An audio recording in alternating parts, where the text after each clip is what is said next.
Hi, my name is Laverne Ransom, founder of Yeshua's Outreach 501c3 nonprofit organization.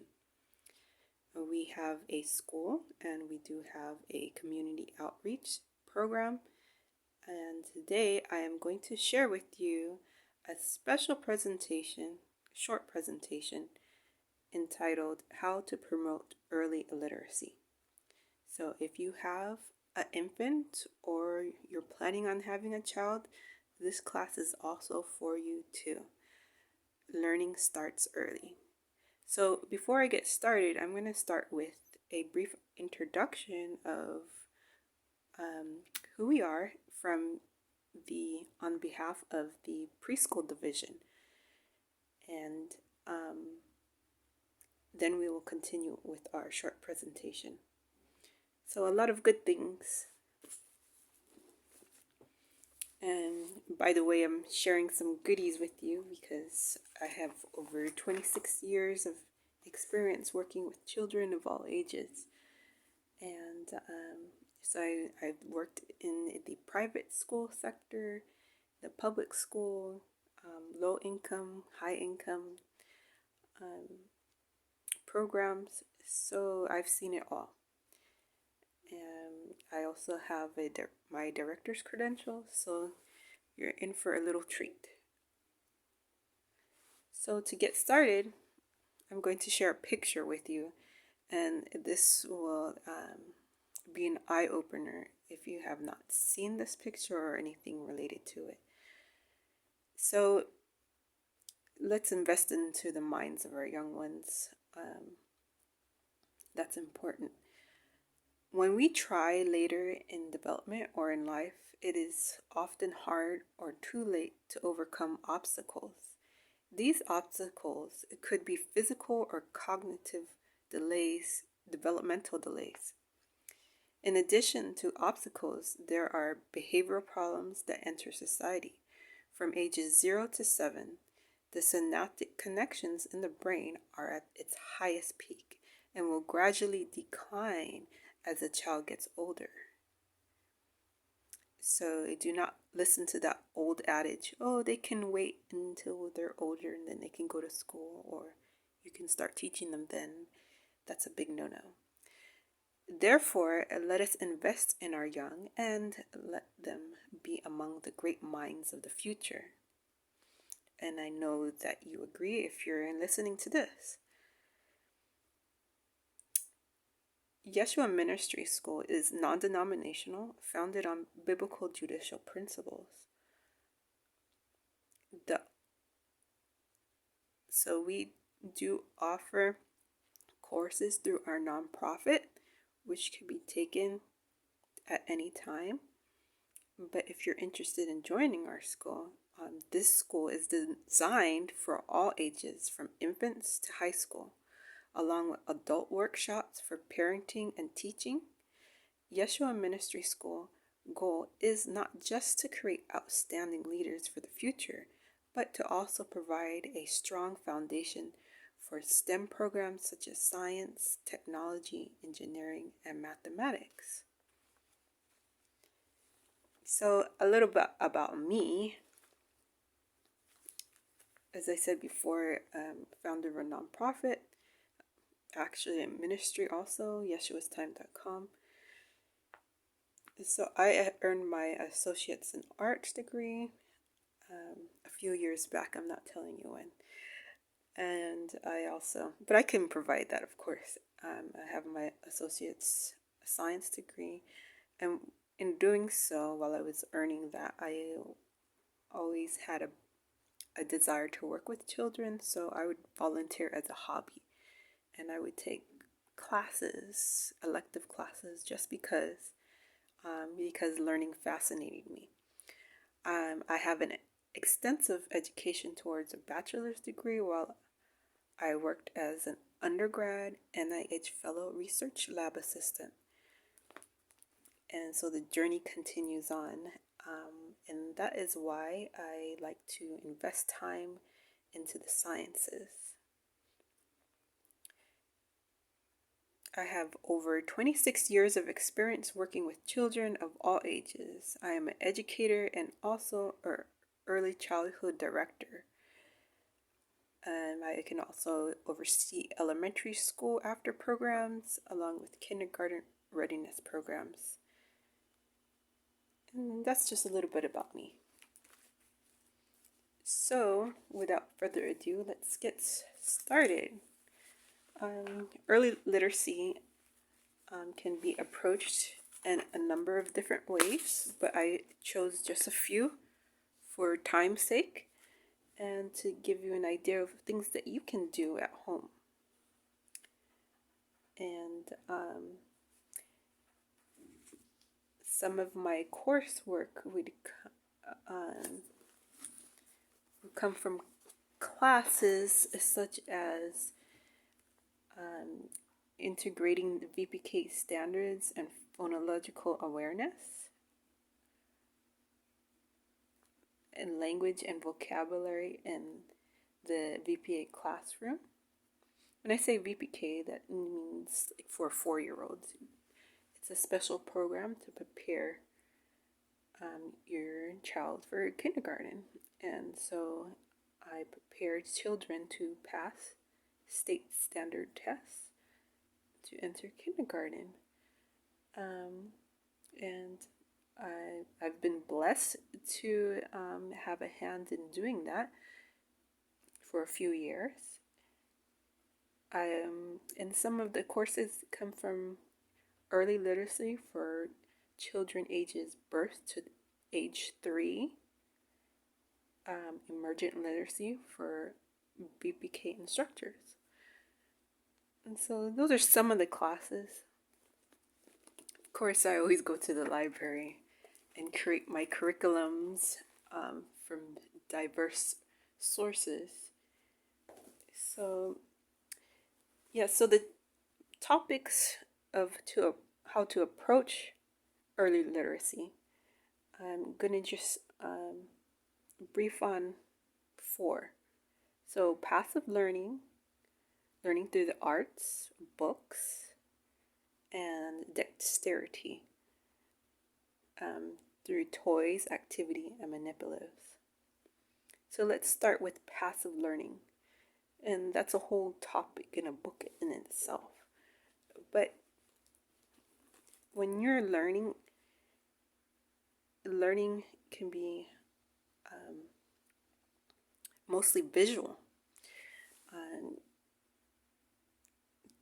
We learn through our senses. For a child, the child is like a computer or a scientist. And the child will use his or her senses to evaluate and to analyze. So if you were to put pictures up in your child's room or cut out pictures from anywhere, magazines, newspapers, your child would automatically have an interest and wonder. And if you were to verbally express and to explain a picture with letters, your child passively throughout the day or however you're having it displayed will absorb and become familiar with that lesson that you're teaching. So passive learning can also be auditory. So through you speaking,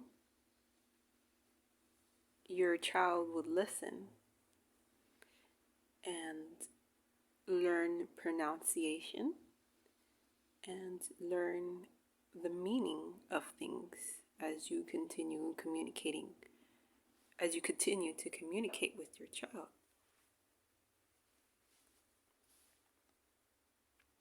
So from birth, your child will cry. At age 2, you might hear cooing, 2 months. Or you might hear letters maybe the M sound. At age 6 months, you might hear babbling, saying dada, mama. And I actually heard some children more advanced than that. So children learn in different ways and at different levels. So they have different developmental markers in which they mature. So, so just keep in mind as you communicate, your child is absorbing, and learning will happen that way also.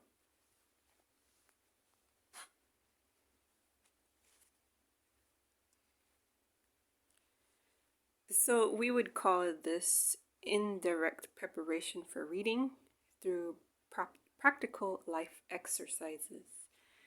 So your child may not be an infant, your child may be a toddler or a preschooler or a kindergartner. So at any stage and level, there are ways to teach.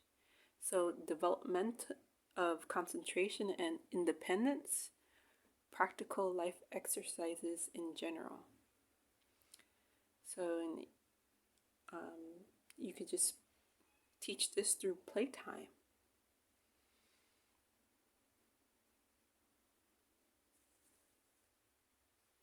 Development of the sense of left to right movement could be you just simply pointing to the words while you're reading a book, or making exercises such as scooping exercises, scrubbing, especially table scrubbing, and that's a start to use paint. And talking about paint, you can definitely learn early literacy through art. So you could use different art mediums such as chalk. Just let your child go free with the chalk. It takes thousands of scribbles, like thousands of miles, to start to refine writing. So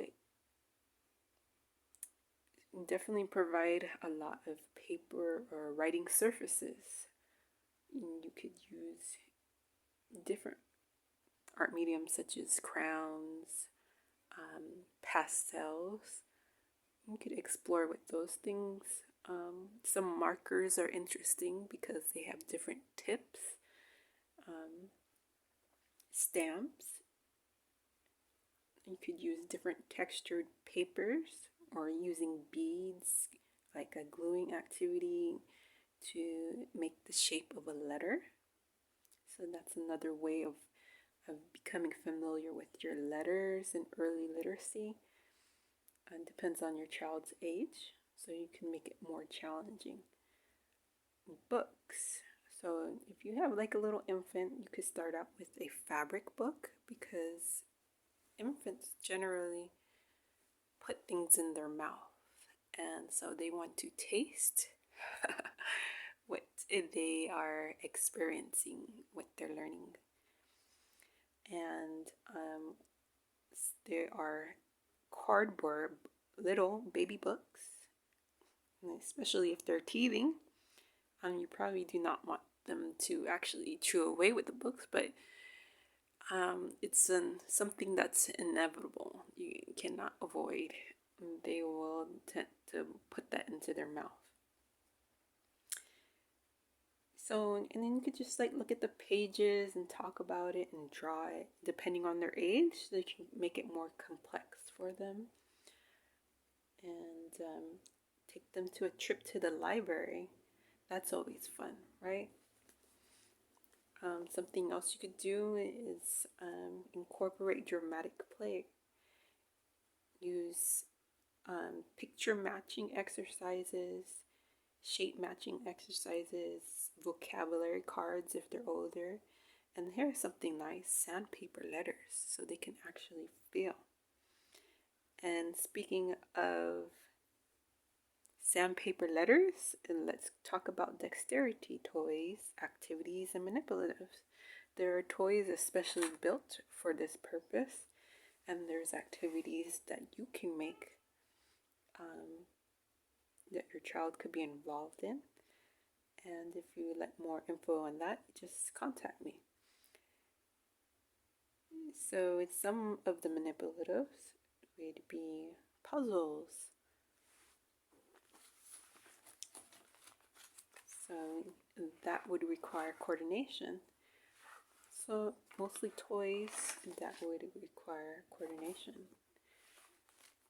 So, another game that you can play is quick and easy is the clapping game. You can clap so that the child can distinguish each word in the sentence. So you clap to say, I am having a happy day. So you say,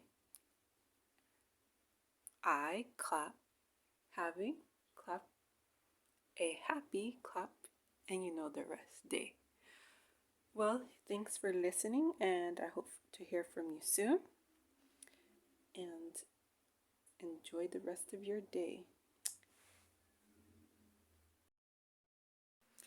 As you know, in today's society, private school cannot be compared to government schools. Unfortunately, there is a moral decline in today's society. In addition, the quality of education provided today can often be compared to those with low paying jobs. Thus, many tech and professional companies have to hire people from other countries. Yeshua Ministry School cares deeply about God's children and the community. As the scripture says, what you do to the least of these, you do unto me. So we take pride in reaching out to others, children and families who are misrepresented, and those who are in need. Our school provides a faith-based education, providing support for the underrepresented and building leaders for the future. At Yeshua's Ministry School, we help students prepare for the future. We offer career and college readiness services and much more. One of the best decisions you can make today is to invest into your child's future.